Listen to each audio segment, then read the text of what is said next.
और अब शुरू होने जा रहा है देश का सबसे बड़ा मुकदमा, आपकी अदालत। आपकी अदालत में आज हम मुकदमा चलाएंगे मशहूर फिल्म स्टार अनुपम खेर पर। आपकी अदालत में आज जनता की ओर से जज होंगे एक्सचेंज फॉर मीडिया के एडिटर इन चीफ अनुराग बत्रा और जनता की ओर से मुकदमा चलाएंगे जनता के वकील रजत शर्मा।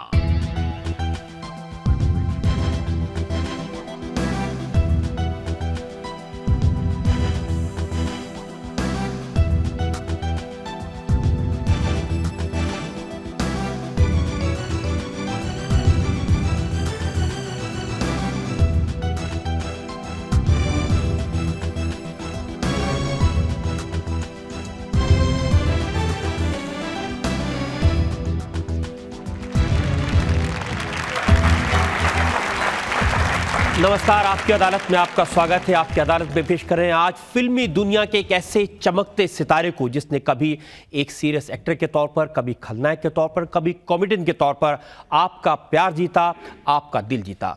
एक ऐसा एक्टर जिसने 21 साल के लंबे करियर में 315 से ज्यादा फिल्में की, हर बड़े बैनर के डायरेक्टर, एक्टर और प्रोड्यूसर के साथ काम किया। पेश है आज का मुकदमा एक ऐसे ही फिल्म स्टार पर। मशहूर फिल्म स्टार अनुपम खेर आपकी अदालत में हाजिर हो।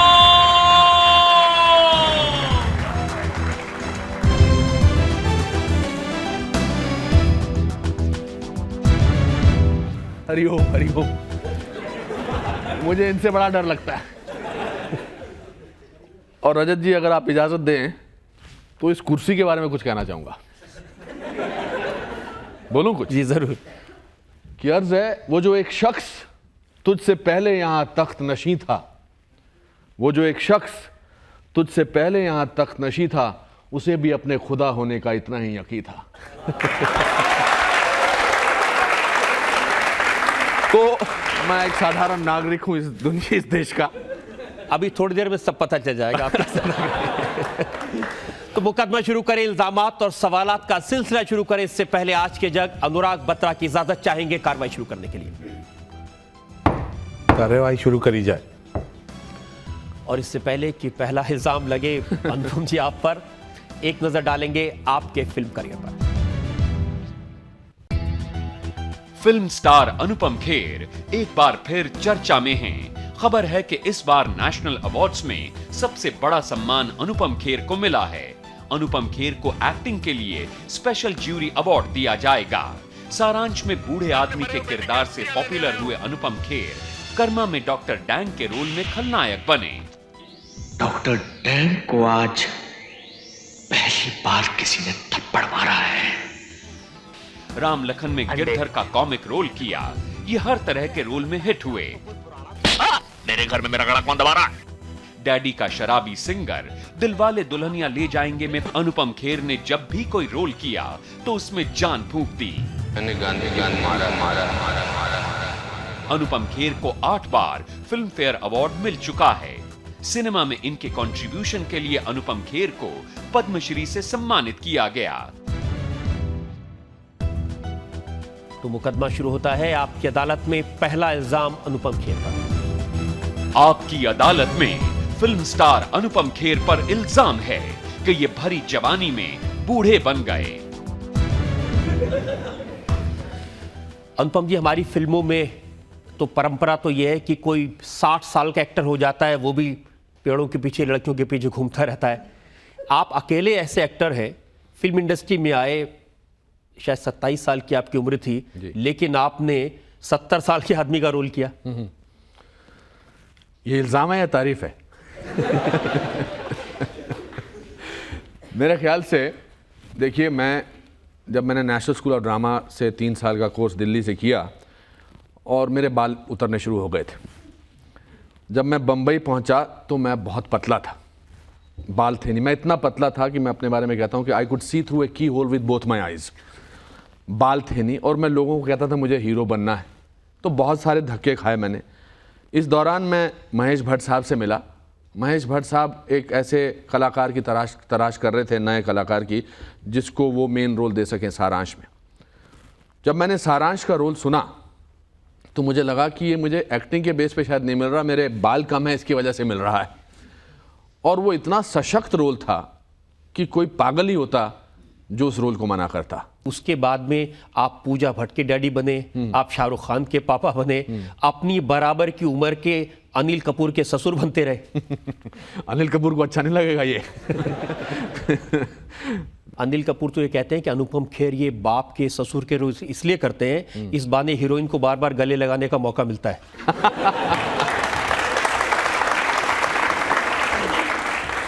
आपकी ऑडियंस इस सवाल से बहुत खुश हो गई है, क्योंकि हर एक के दिल में कहीं ना कहीं हीरोइन को गले लगाने का ख्वाब तो होगा।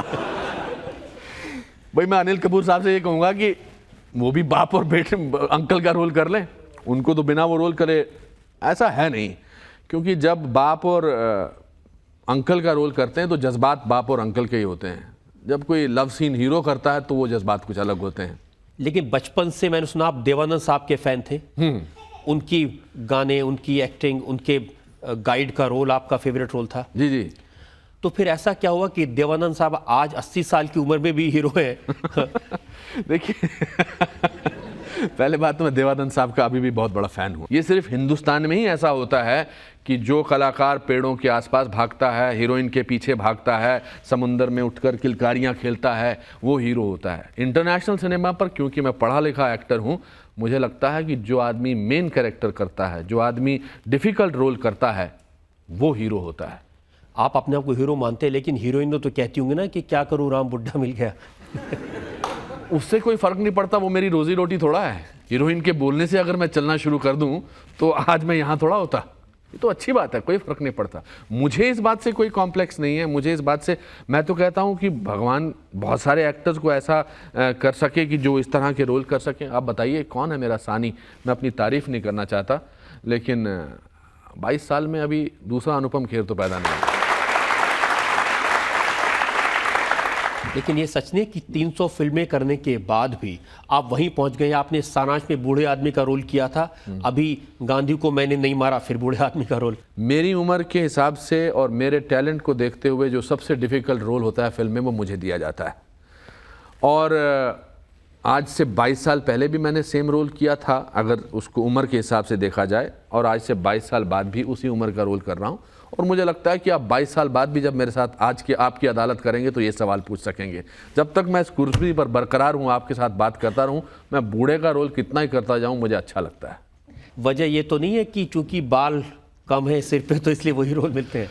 क्या है कि दुनिया में 2 ही किस्म के लोग हैं, बॉल्डीज एंड फ्यूचर बॉल्डीज, और तीसरे किस्म के नहीं हैं। एक बड़ा अच्छा गाना मैंने बनाया था जो मैं स्टेज शोज करता था पहले। वो एक गाना था ऐ मेरे प्यारे वतन, उसकी धुन पर सुनना चाहेंगे आप? ऐ मेरे बिछड़े बालो फिर से उगाओ सालो, तुम पे मैं कुर्बान, जुल्म के पंजों में हूँ, मैं भी अब गंजों में हूँ, सिर हुआ वीरान। फिर पास्ट को याद करके बोलता है, आंखों और माथे पे कैसे झट से गिर जाते थे तुम, जब बिखरते थे अदाएं कितनी बिखराते थे तुम, सूना ये सर कर गए तुम ते कब के घर गए, रह गए 2 कान। तो मैंने तो हर चीज़ को ह्यूमर में लिया है, क्योंकि मैंने ज़िंदगी को ह्यूमर के अंदाज से ही सीखा है। मुझ में ये कमी मुझे तो महसूस नहीं होती है। मैंने सुना कि आपने काफ़ी कोशिश की थी बाल उगाने की, कभी सिर दही में रख के सोते थे। अरे जी बिल्कुल। मैंने वो हर कोशिश की है जो आज का बालों वाला आदमी करता है, जिसके बाल गिरने शुरू होते हैं। मैं वो रीठा बोलते हैं, रीठा क्या बोलते हैं, आंवला या कुछ, उसको पीस के 3 दिन ज़मीन के अंदर गाड़ के फिर 4 दिन लगा के बैठा रहता था। फिर मुझे किसी ने बम्बई में कहा, और बम्बई में एक्टर बनने गया था, तो कंघी करता था, कंघी करने से डरता था, फैन से डरता था, टैक्सी में गाड़ी नीचे रखने से डरता था, शीशा। किसी ने मुझे कहा कि ऊंट का सुसु लगाने से बाल वापस। तो मैं जुहू बीच पे ऊंट के पीछे खड़ा हो जाता था प्लास्टिक की बोतल लेके। डेस्परेट था, फिल्मों में काम करना चाहता था, काम मिल नहीं रहा था, बाल निकल रहे थे। अब मुझे नहीं पता था कि ऊंट 3-4 दिन लेता है और ये भी नहीं पता था कि जब करता है तो बारिश गिराता है। सरकार, मैंने सब कुछ कर लिया है, लेकिन जब बाल झड़ने लगते हैं तो कभी वापस नहीं आते, कोई उम्मीद नहीं है। But I am happy, I think this is the latest fashion. ये अब फैशन है, हर आदमी जो है, ब्रूस विलिस को ले लीजिए, हिंदुस्तान में सब एक्टर्स को ले लीजिए, और तो और एक्ट्रेसेस भी अपने बाल कटाने लगी हैं। तो ये तो हमने एक प्रथा शुरू की है, जो देश है और जो विदेश है वो बालों के बगैर लोगों का ही है। हमने तो जब फुटबॉल का फाइनल देखा तो भी बगैर बालों के टक्कर मारते देखा आदमी। हाँ, तो देखिए ना बाल कितने रास्ते में आते। बाल बच गए, अब बाल बच्चे ही नहीं। जनता से पूछते हैं आपकी एक्टिंग के बारे में, आपके रोल के बारे में जो लोग सवाल पूछना चाहते हैं। कौन कहते हैं ये बुढ़े इश्क नहीं करते, कौन कहता है बुढ़े इश्क नहीं करते, ये इश्क करते हैं लोग, इन पे शक नहीं करते। कभी इसका फायदा मिला है आपको? बताएंगे कभी इसका फायदा मिला है आपको? शो के बाद मिलते हैं। कोई दिक्कत नहीं। आप हमेशा अमिताभ बच्चन से क्यों टकराते रहते हैं? अरे? जैसे अभी नेशनल अवार्ड्स की बात चली है, उन्होंने जब कौन बनेगा करोड़पति शुरू करा तो आपने 10.25 करोड़पति शुरू कर दिया। तो ऐसे क्यों होता है? नहीं, मैं तो अमिताभ बच्चन साहब का बहुत बड़ा फ़ैन हूँ।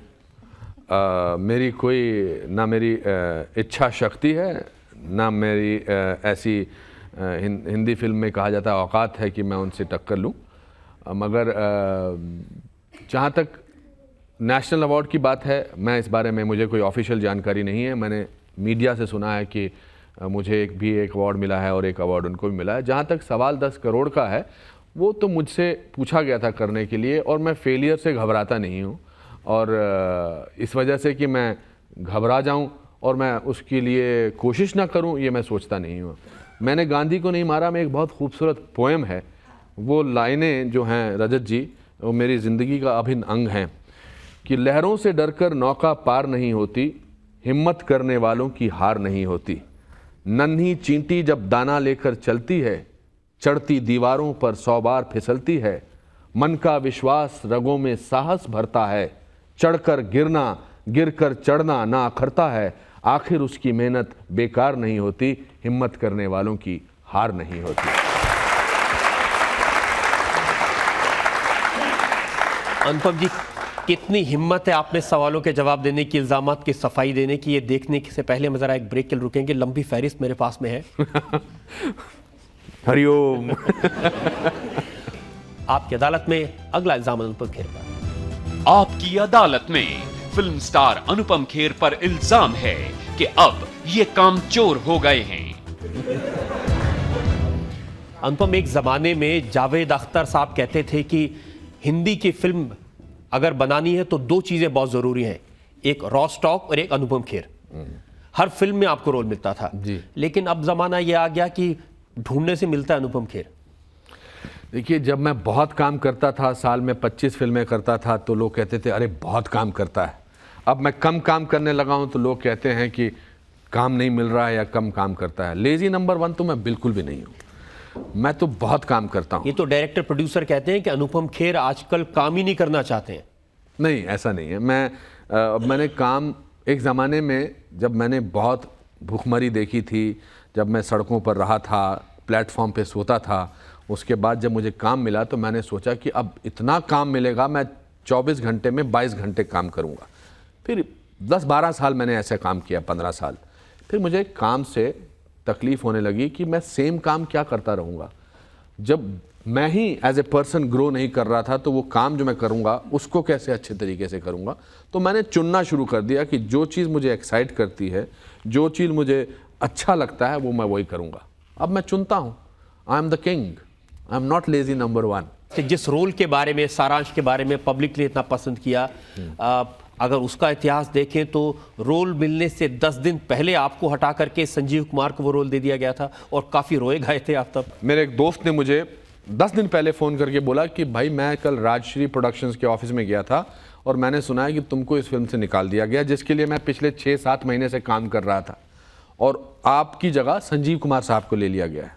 तो मैंने महेश भट्ट साहब को फ़ोन किया, मुझे लगा किसी ने अफवाह फैलाई है, तो मैंने भट्ट साहब को फ़ोन किया। मैंने कहा भट्ट साहब क्या ये सही है कि आपने मुझे निकाल दिया? कहते हाँ यार, वो राजश्री प्रोडक्शन वाले किसी एस्टैब्लिश एक्टर को चाहते हो, तुम न्यू कमर हो, तुम ऐसा काम करना, तुम दूसरे बूढ़े का रोल कर लेना। तो मैंने कहा जो आदमी मुझे पिछले 1 साल से कमिटमेंट के बारे में सिखाता रहा, इस चीज़ के बारे में सिखाता रहा कि अपने हक के लिए लड़ो, तो मैं इस शहर में रहना नहीं चाहता। तो मैंने अपना सारा बोरिया बिस्तरा पैक करके टैक्सी पे डाला और मैं ट्रेन के लिए जाने वाला था। सडनली मुझे याद लगा कि मुझे महेश भट्ट साहब को अपने मन की बात तो बता देनी चाहिए जाने से पहले। अब तो मैं ये शहर छोड़ रहा हूँ, मेरी इनसे कभी मुलाकात होगी नहीं। मैंने टैक्सी उनके घर पे ले गया। मेरी बदकिस्मती से लिफ्ट काम नहीं कर रही थी, तो मैं 6 फ्लोर जो है उनके घर पहुँचा और उनको मैंने कहा कि क्या ये सही है? उन्होंने कहा हाँ तुम दूसरा रोल कर लो। तो मैंने कहा भट्ट साहब आप 1 नंबर के फ्रॉड हैं, आप 1 नंबर के चीट हैं। पर चूंकि मैं शायद इतना दुखी था तो मेरे को रोना वगैरह भी आ गया था, और मैंने उनसे ये भी कहा कि मैं ब्राह्मण हूं, मैं आपको श्राप देता हूं, आज के बाद आप पिक्चर नहीं बना पाएंगे। और डर भी गए, मगर उनमें एक इंसाफ का मादा है, मानना पड़ेगा। तो उन्होंने फ़ोन उठाया और राजश्री वालों को कहा कि ये फिल्म जो है ये तो मैं अनुपम खेर के साथ ही बनाऊंगा, बाकी इतिहास है। इसलिए मुझे लगता है कि जब कभी बात आपको लगे गलत है तो कम से कम बोल देना बहुत ज़रूरी है। कब आपकी काया पलट हो जाए इसका पता नहीं लगता है। अगर आप सारांश के उस बेस्ट सीन की एक झलक हमें दिखा दें तो बहुत अच्छा लगेगा हमें। 22 साल बाद हाँ, हम उसी 27 साल के बूढ़े को आज जवान देखना चाहते हैं। जवान तो आज भी है मेरे दोस्त। टीवी लेने नहीं आया हूं मैं, अपने मरे हुए बेटे की अस्थियां लेने आया हूं। एक बाप का अपने बेटे की राख पर कोई अधिकार है या नहीं, या उसके लिए भी मुझे नीचे रिश्वत देनी पड़ेगी? आपके पास इतना वक्त होगा कि मुझे मेरे बेटे की अस्थियां दिलवा दीजिए प्लीज। That's all.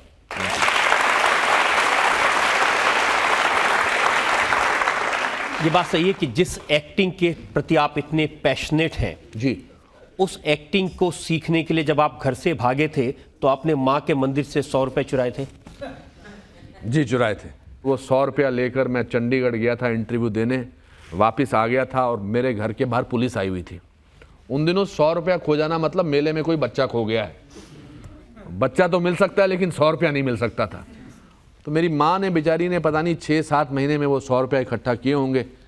तो जिस दिन फिर मेरा इंटरव्यू का रिजल्ट आ गया तो मेरे पिताजी ने कहा कि तू चंडीगढ़ गया था? मैंने कहा सॉरी माफ़ कर दीजिए। उन्होंने कहा तू एक्टर बनने गया था? मैंने कहा जी सॉरी माफ़ कर दीजिए, अब नहीं कहीं जाऊँगा। तो उन्होंने कहा डर मत, तेरा सिलेक्शन हो गया और 200 रुपये का स्टाइपेंड भी मिल रहा है, उसमें से 100 रुपया वापस अपनी माँ की मंदिर में डाल देना।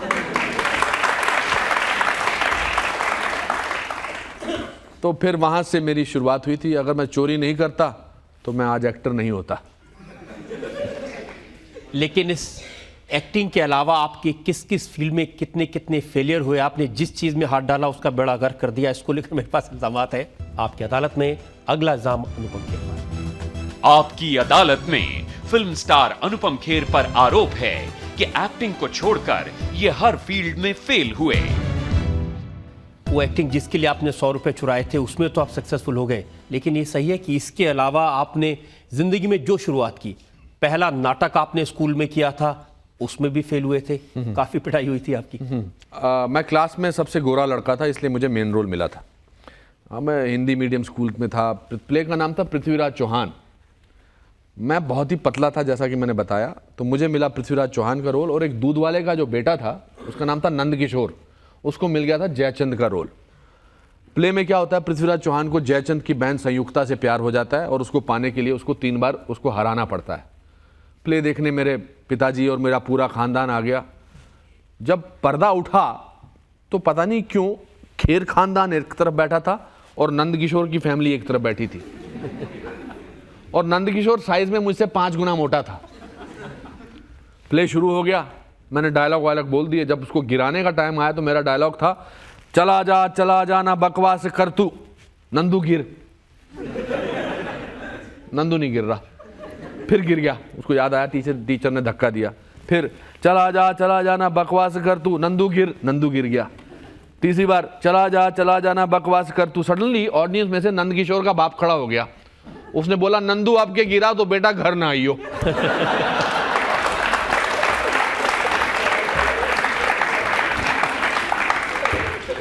उसके बाद इतिहास पलटा, नंदू पलटा। नंद किशोर ने ऑडियंस में उठाकर मुझे फेंक दिया मेरे पिताजी की गोद में। तो इसलिए ये कहना कि एक्टर्स बॉर्न एक्टर्स होते हैं, ये सब बकवास है। मेरा पहला प्ले डिजास्टर था। उसके बाद भी मैंने 2-3 प्लेस किए थे। मैंने सुना कि पहली मोहब्बत जिंदगी में हुई, उसमें फेल हुए आप। हमारे मोहल्ले में वो फैमिली प्लानिंग डिपार्टमेंट वाले पिक्चर दिखाते थे, तो मैं शायद 8th या 9th स्टैंडर्ड में था। तो फिल्म दिखा रहे थे उपकार। मनोज कुमार ने सबसे बड़ा उपकार मेरे साथ किया था, मेरी बगल वाली सीट पर एक छोटी सी लड़की को बिठा दिया था। ये छोटे बच्चे जितने छोटे होते हैं उतने छोटे होते नहीं हैं। तो फिल्म देखते देखते मैंने उसका हाथ पकड़ लिया और मनोज कुमार का गाना चल रहा था, मेरे दोस्त देश की धरती सोना उगले उगले हीरे मोती, यहाँ मेरे बारे में वो सच हो रहा था। फिल्म खत्म हुई, दूसरे दिन वो लड़की का भाई मेरे पास एक चिट्ठी लेकर आया और चिट्ठी में लिखा था, प्यारे अनुपम, जब से तुम्हें देखा है मेरी रातों की नींद उड़ गई है और दिन का करार चला गया है। मतलब बहुत ही फिल्मी ढंग की चिट्ठी थी। ये हिंदी फिल्मों ने बच्चों पर एक बहुत बड़ा उपकार किया है, बच्चों को लेटर लिखना सिखा दिया है, लव लेटर। मैं वो लेटर लेके अपने दोस्त के पास भागा। मैंने कहा भाई विजय, ये लव लेटर आया है। तो हम दोनों ने, अरे उसने कहा वेरी गुड। तो हम दोनों ने 4-5 शेर व शायरी की किताबें ढूंढी और उसमें से एक शेर चुन लिया हमने, which became my first love letter. मैंने लिखा कि किसी के कान में हीरा, किसी के हार में हीरा, मुझे हीरों से क्या लेना, मेरा महबूब है हीरा। तो जैसी चिट्ठियां एक्सचेंज हुई ऑटोमेटिकली मोहब्बत हो गई। नेक्स्ट स्टेप था फोटो एक्सचेंज। उस जमाने में फोटो में बहुत एक्सचेंज करते थे। तो मैंने शिमला के रोशन स्टूडियो में जाकर अपनी जिंदगी का पहला पासपोर्ट फोटो खिंचवाया। कभी दिखाऊंगा मैं आपको, बहुत ही डरावना था। हमने अपनी प्रेम लीला के लिए रामलीला को चुना। तो नीचे दर्शकों में रामलीला देखने के लिए मेरी माताजी बैठी थी और ऊपर बैल्कनी में मैं बैठा था, मतलब मैं खड़ा था। तो जैसे ही उसने बगल वाली बैल्कनी से उस लड़की ने फोटो मेरी तरफ खिसकाई, मैंने अपनी फोटो उसकी तरफ बढ़ाई। ठीक उसी वक्त स्टेज पर रामचंद्र जी ने धनुष तोड़ा और वो मेरे हाथ से फोटो छूट के जाके गिर गया, पड़ा गया मेरी माँ की गोद में। माँ ने फोटो देखा, बेटे का फोटो पलट कर देखा, उस पे लिखा था मेरी प्यारी, चंदन सा बदन, चंचल चितवन, धीरे से तेरा ये मुस्काना, मुझे दोष न देना जग वालो, हो जाऊं अगर मैं दीवाना, तुम्हारे प्यार में गर्क अनुपम। माँ ने ऊपर देखा, मैं विजय सहगल के पीछे छिपने की कोशिश कर रहा था। उस दिन रामलीला में हे धरती मैया मुझे अपनी गोद में संभाले कहने वाले 2 लोग थे, सीता मैया और मैं।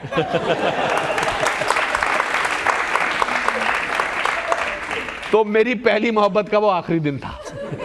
अब फेलियर थी, बिल्कुल फेलियर था। आपकी सिर्फ पहली मोहब्बत फेल नहीं हुई, आपने जब जब प्यार में कहीं आगे बढ़ने की कोशिश की, आपने जरूर जूते खाए। अरे रजत जी, आप कमाल कर रहे हैं। हाँ, 11वीं क्लास में था मैं। एक बहुत ही खूबसूरत चुलबुली सी लड़की आई हमारे मोहल्ले में। पूरा मोहल्ला उसके पीछे बर्बाद था। मैं और विजय सहगल तो तबाह हो गए थे, हम उसके पीछे ही चलते रहते थे। तो 2 महीना चलने के बाद विजय सहगल बोला, यार इसको बोल दे आई लव यू। तो फिर 1 महीना उसके पीछे चला। छोटे शहरों में पीछे चलता आदमी बहुत टाइम। आजकल तो 2 मिनट के अंदर सब कुछ हो जाता है।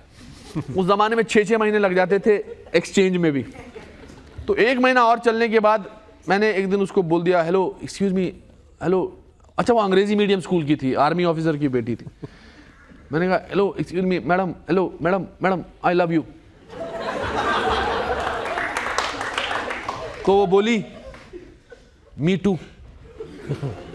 तो अंग्रेजी तो मुझे आती नहीं थी। मैंने कहा लगा मी टू, मैंने कहा कुछ मारने वाली लगी। तो मैंने कहा सहगल बोल रही है मी टू। कहता मी टू का मतलब मैं भी। मैंने कहा तू भी मतलब एक फूल 2 माली।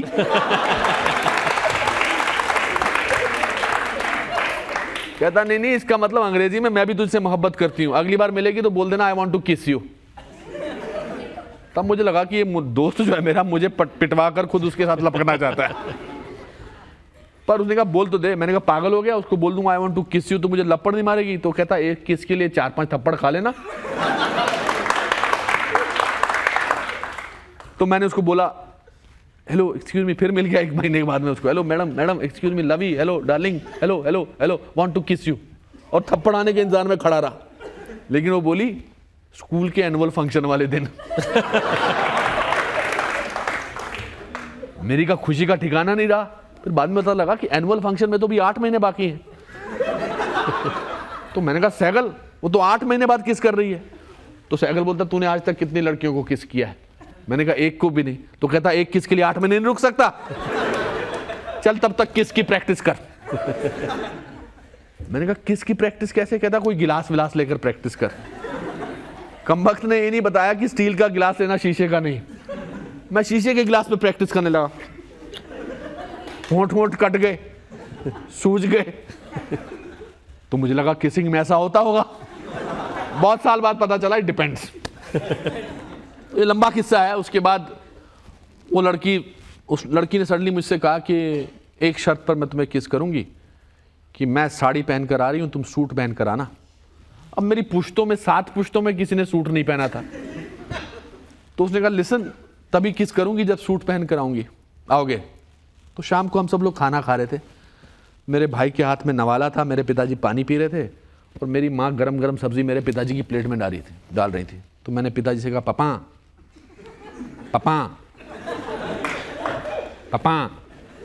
सूट चाहिए। मेरे भाई का नवाला मुंह से बाहर निकल आया। पिताजी का पानी कान से बाहर आ गया और मेरी माँ जो गरम गरम सब्जी पिताजी की प्लेट में डाली थी उनके पजामे पे डाल दी। सूट किस लिए चाहिए तेरे को? मैं पापा हमारे स्कूल में प्राइज डिस्ट्रीब्यूशन है और प्रिंसिपल ने कहा है कि तभी तुमको प्राइज मिलेगा जब सूट पहन कर आओगे।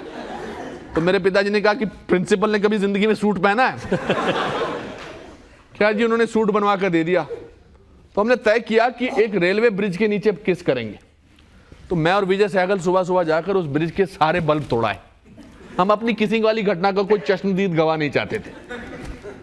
खैर वो 8:30 बजे आई साड़ी में, और मैं भी अपना blue suit with white stripes, बहुत ही हॉरेंडस सूट था और फिटिंग तो उसकी पता नहीं क्या थी, और बैठ गया। खामोशी। अच्छा प्रॉब्लम ये थी कि छोटे शहरों में सब लोग जल्दी सो जाते हैं, तो मैं थोड़ा डरा हुआ नहीं था। पर उस लड़की का घर जो था वो बिल्कुल जहाँ ये आपका दरवाज़ा है ना वहीं पर था, और पता नहीं हमें क्या सूझी थी, इस ब्रिज के नीचे हम किस करने वो बैठ गई। तो अब किसिंग का इंटरेस्ट देख रहे हैं आप?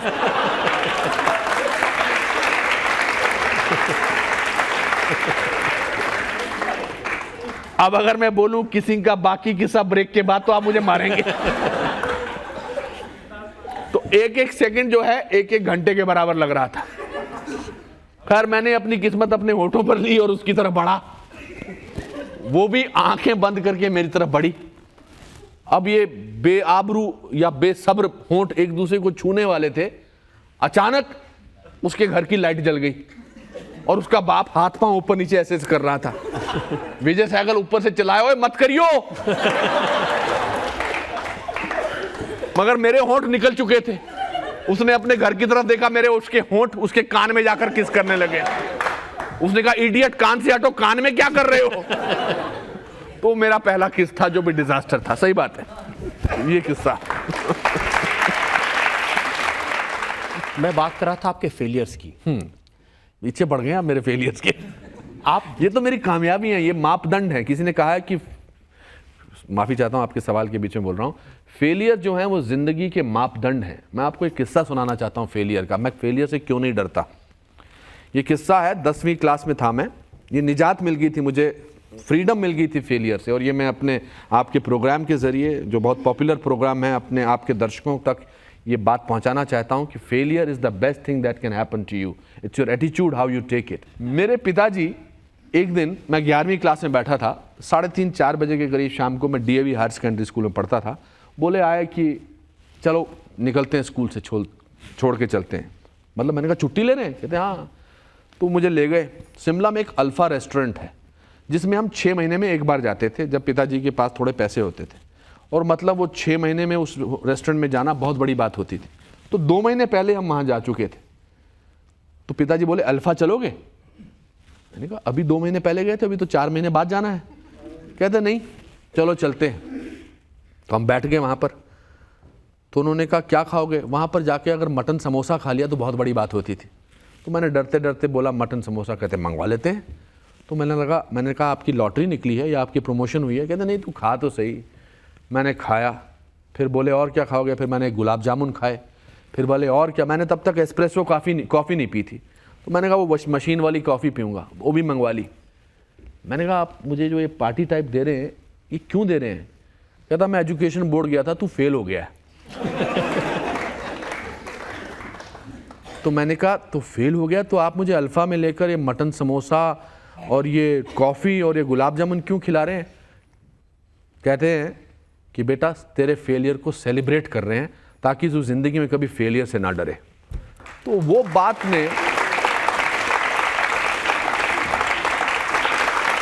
मुझे आपके फेलियर के बारे में बहुत सारी बातें पूछनी थी कि एज डायरेक्टर आप फेल हुए, एज प्रोड्यूसर आप फेल हुए, एनएसडी के आप जब गए तो फेल हुए, सेंसर बोर्ड में फेल हुए, लेकिन ये सब फेलियर की चीज़ें मैं छोड़ रहा हूँ क्योंकि आपने फेलियर से लड़ना सीख लिया है और फेलियर को आपने एक चुनौती बना दिया है। तो कम से कम ये पॉइंट मैं आपको ग्रांट कर रहा हूँ। Thank you.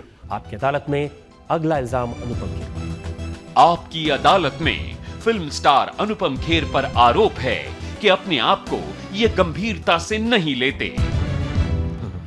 अनुपम जी, लोगों ने जब आपको पसंद किया एक गंभीर एक्टर के तौर पर, तब आप कॉमेडियन बन गए। लोग आपको कॉमेडियन की तरह पसंद करने लगे तो आप खलनायक बन गए। आप तय क्यों नहीं कर पाते कि करना क्या है? हाँ, पहली बात तो आपके सवाल में मेरी तारीफ है। As an actor I think अगर आप मुझे ये सब चीज़ें बोलते हैं तो ये मेरी उपलब्धियाँ हैं, और आपने हर चीज़ के आगे नंबर 1 जो लगाया है वो भी मुझे बड़ा अच्छा लग रहा है। चाहे वो कुछ भी है, नंबर 1 होना अपने आप में बहुत बड़ी बात है।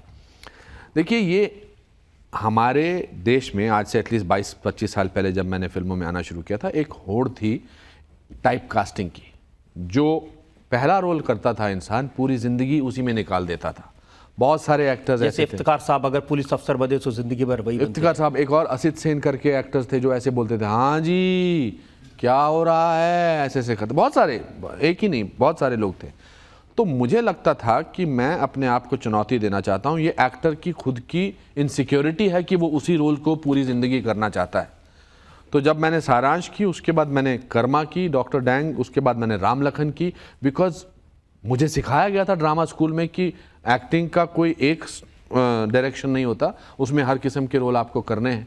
तो अगर मुझे आप जोकर नंबर 1 की उपाधि देते हैं तो ये बैटमैन में जैक निकलसन ने ये रोल किया था। लेकिन ये बात सही है कि डॉक्टर डैंग में जो आपने रोल किया था उसको आपने असली ज़िंदगी में उतार दिया। उसमें आप दिलीप साहब से कहते हैं, ये थप्पड़ की गूंज के बारे में एक डायलॉग था आपका, राणा विश्व Pratap Singh, doctor dang creates war. Doctor dang को पहली बार किसी ने थप्पड़ मारा है। इस थप्पड़ की गूंज सुनी तुमने? अब जब तक तुम जिंदा रहोगे इस गूंज की गूंज तुम्हें सुनाई देगी। ये डॉक्टर डैंग का वादा है, तुमसे सुनाई देगी। और फिर आपने स्टारडस्ट मैगजीन के एक पत्रकार को थप्पड़ मार दिया, उसको गूंज सुना दी। क्या है कि कभी कभी जिंदगी में अपने असूलों पर चलने के लिए कुछ अनपॉपुलर चीज़ें करनी पड़ती हैं। I will rather be unpopular than compromise with my principles. तो उसमें कुछ चीज़ें हो जाती हैं। I am not very happy about slapping that journalist, I felt bad about it, but I had to do that at that time. और जब मैं थप्पड़ की बात जो दिलीप साहब के साथ कर रहा था, मेरा पहला दिन का काम था दिलीप साहब के साथ। तो उससे पहले वैसे मैंने उनको फिल्मों में देखा था, तो 2-3 घंटे तो मैं उनको देखता ही रह गया कि इनके दिलीप साहब के हाथ कैसे हैं, मुझे गंगा जमुना। तो जब आप बड़े बड़े कलाकारों के साथ काम करते हैं और उनकी महानता को एक्सेप्ट करते हैं तो उनके साथ काम करना आसान हो जाता है। और क्योंकि पढ़ा लिखा एक्टर हूँ, 100 प्लेस कर चुका हूँ, इतना काम कर चुका हूँ, इनसिक्योरिटी होती नहीं है। जिस एक्टर को ज्ञान नहीं हो कला का वो इनसिक्योर होता है, वो थप्पड़ वप्पड़ की बात करता है इधर उधर। ये ज़रूर लोग जानना चाहेंगे कि आपने जो रोल किए कॉमेडी के, जो आपने रोल किए विलन के, आपने डॉक्टर डैंग वाले रोल का जिक्र किया, कॉमेडी में ऐसा कौन सा रोल था जिसमें आपको लगा कि हाँ मैंने एक्सीलेंस इसमें हासिल की? फिल्म फेयर अवार्ड्स में मुझे 4 अवार्ड्स मिले हैं, वो बेस्ट कॉमिक एक्टर के मिले हैं। उसमें राम लखन अलग किस्म की कॉमेडी थी। देखिए कॉमेडी भी अलग अलग किस्म की होती है, किसी को तकलीफ पहुंचा के भी कॉमेडी होती है। आम जिंदगी में कोई सड़क पर केले के छिलके पर गिर जाए तो उसके लिए तो टांग टूट जाती है, बाकी लोगों को हंसी आती है। बहुत सारी कुछ होती है जो डायलॉग ओरिएंटेड कॉमेडी है। मैंने कभी डबल मीनिंग के डायलॉग की कॉमेडी नहीं की है। बहुत एक आदि वो क्या कूल है करके एक फिल्म आई थी, क्या कूल है, मैं उसमें मेरे 1-2 शायद डायलॉग ऐसे थे। राम लखन में बड़ा अच्छा वो सीक्वेंस था, वो कहता है सतीश कौशिक मुझे कि सेठ जी, वो जब अंडे पे बैठने वाला सीक्वेंस था कि सेठ जी सेठ जी सेठ जी, तो जब मैं बैठ जाता हूँ मैं कहता हूँ ससुरी के सेठ जी की जगह अंडा अंडा नहीं बोल सकता था क्या। अब ये सिचुएशन ऐसी है कि ये सिचुएशन पे हंसी आती है। शोला और शबनम में जिसमें वो मूछें थी मेरी और मैं श्रीदेवी जो एक्ट्रेस है उससे मोहब्बत करता था, तो वो अलग किस्म की, उसमें वो मेरी मूछें कटवा देती है गोविंदा, इस तरह का। तो लोगों को उस बात पे हंसी आती है कि मैं अपने आप को शीशे में देख के बोलता हूँ तुम कौन हो। तो ये अलग अलग किस्म की कॉमेडी है। बहुत आई थिंक खेल में अलग किस्म की कॉमेडी थी। मैंने एक फिल्म की थी मस्त कलंदर, उसमें वो पंख का रोल किया था, उसमें अलग किस्म की कॉमेडी थी। कॉमेडी के लिए किरदार ढूंढना बड़ा इंटरेस्टिंग है। जितने भी मेरे दिल जो मैंने ऐसे ऐसे किया था, वो मैंने, मेरे एक चाचा जी थे मरहूम, अब नहीं रहे, उनका गेटअप लिया था मैंने। जब भी उनको पैसों की बात करते थे कहते ओए ओए ओए ऐसे करते थे। दिल है कि मानता नहीं, जिसमें मैंने पूजा भट्ट के फादर का रोल किया था, वो शरद पांडे करके एक डॉक्टर, चंकी पांडे के फादर थे, उनका गेटअप वैसा था। मैंने आम जिंदगी से ये आपने सीन दिखाया दिल वाले दुल्हनिया ले जाएंगे, ये सीन ऑटोबायोग्राफिकल है।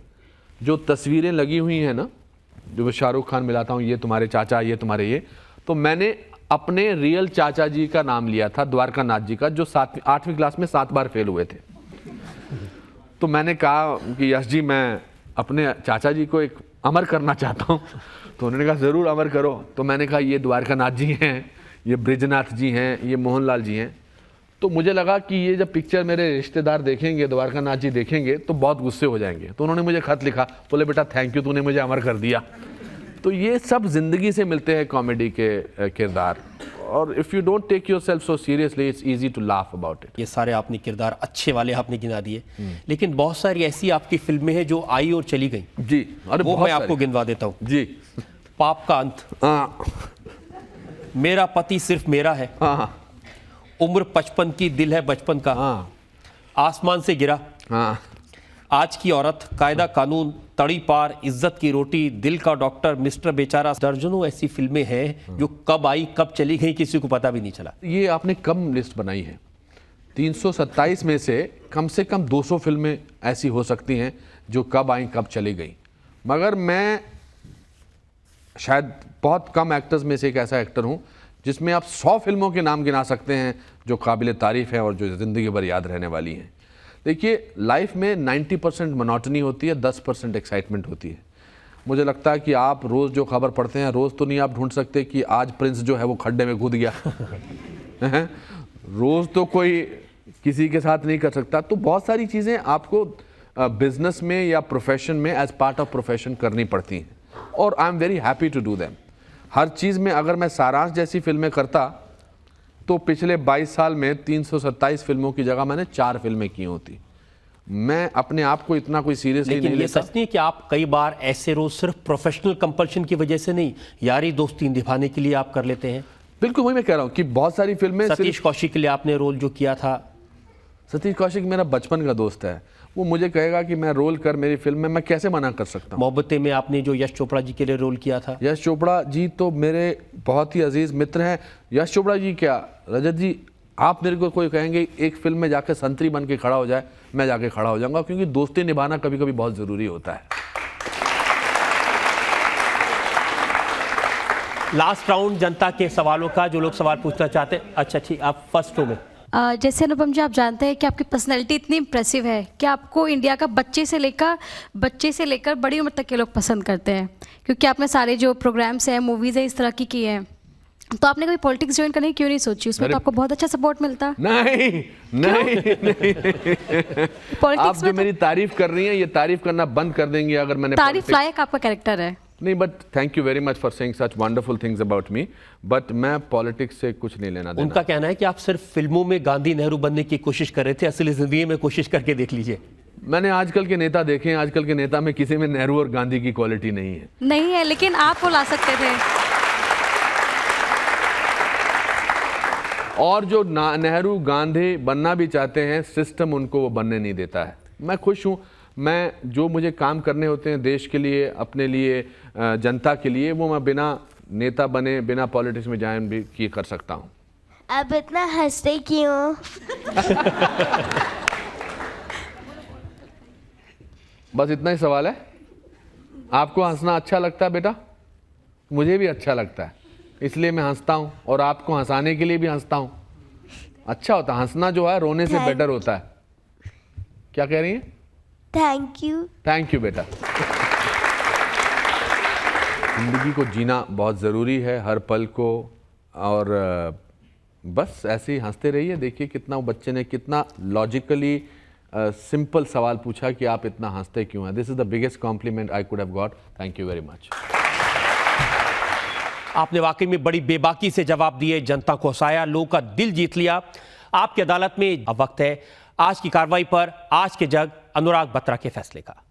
अनुपम खेर जी पे जितने इल्ज़ामात लगाए गए, वो सारे इल्ज़ामात अनुपम खेर जी ने बड़े बखूबी से उनके बारे में जवाब दिया।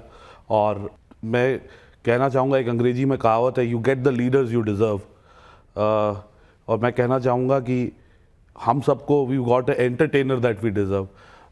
अनुपम Kher is not only an entertainer but he is a role model for all of us. एक बहुआयामी प्रतिभाशाली इंसान है जिनमें एक इंटेलेक्चुअल ऑनेस्टी है।